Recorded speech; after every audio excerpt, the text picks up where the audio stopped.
तो उसके पीछे मेरा ये था कि जब मैं हमेशा प्रीलिम्स का कोई भी पेपर टेस्ट देती थी, हम मॉक टेस्ट देते हैं, तो मॉक टेस्ट देती थी तो हमेशा मेरे मार्क्स करीब 90 to 110, 120, इससे ऊपर मेरे कभी मार्क्स नहीं जाते थे।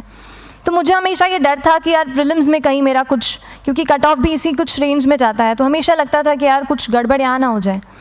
लेकिन जब मैंने आंसर राइटिंग की और मेंस एग्ज़ाम के बारे में जाना, तब मुझे लगा कि आंसर राइटिंग एक ऐसी चीज़ है, मेंस एक ऐसा फेज़ है सिविल सर्विस एग्ज़ाम का जहाँ पे आप अच्छे से तैयारी कर सकते हैं। And if you have written the answers, if you know कि you have covered the points well, if you have included उसमें कुछ आपने facts, international reports, government schemes, आपने कुछ ऐसे उसमें सॉल्व भी डाला है, तो जो रिज़ल्ट आएगा वो सेटिस्फैक्ट्री ही आएगा, अच्छा ही आएगा। तो मेंस एक ऐसा पार्ट है जिस पे आप काफ़ी बैंक ऑन कर सकते हो। मैं जब पर्सनालिटी टेस्ट भी मैंने दिया, तो इस बार भी आप नंबर्स देखेंगे तो आसपास की रैंक के हिसाब से मेरे नंबर्स उसमें कम हैं, लेकिन it is just the general studies and the answer writing part, जो मेंस के जो वो है मार्क्स हैं या मेंस का जो एक फैक्टर रहा, वो मेरे लिए सबसे ज़्यादा इंपॉर्टेंट डिसाइडिंग फैक्टर रहा है। तो अपना एक्सपीरियंस यही बताऊँगी कि आंसर राइटिंग पे आप विशेष फोकस कीजिए।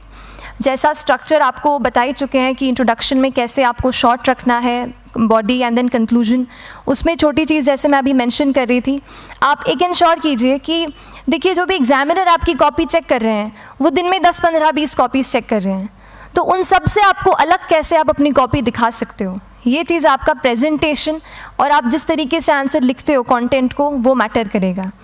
आप इंश्योर कर सकते हैं कि आपके आंसर में कुछ फैक्ट्स, गवर्नमेंट की स्कीम्स, कुछ कमिटीज़ बैठती हैं, जैसे एक प्रिवेसी पे justice BN Shri Krishna committee की रिपोर्ट आई है, तो आप मान लीजिए आपको कोई प्रिवेसी पे सवाल आ गया तो आपने उन कमेटी का नाम कोट कर दिया। ऐसे बहुत सारी कमिटीज़ होती हैं। कुछ इंटरनेशनल रिपोर्ट्स आते हैं, वो आप उनको इनके बारे में लिख सकते हैं। इंडिया का मैप आप बना सकते हैं। मैंने सीख लिया था कि 10-15 सेकेंड्स में कैसे जल्दी से मैप बनाना है और उस पर कैसे पॉइंट कुछ करना है, कुछ लोकेट करना है। तो ये कुछ ऐसी चीज़ें हैं जो आपके आंसर्स को एनरिच करेंगी और प्रेजेंटेबल बनाएंगी।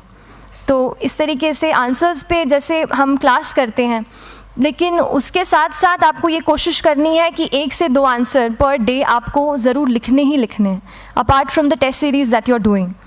आंसर राइटिंग से 2-3 चीज़ें होती हैं, ना केवल हमारी एक लिखने का हमें समझ आता है हम क्या लिखते हैं कैसा है, पर हमारा कॉम्प्रिहेंशन भी इम्प्रूव होता है। हमें कितना समझ में आया वो भी हमें खुद समझ आता है जब हम आंसर्स लिखते हैं।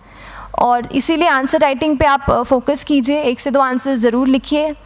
और आंसर राइटिंग के बाद the third pillar of my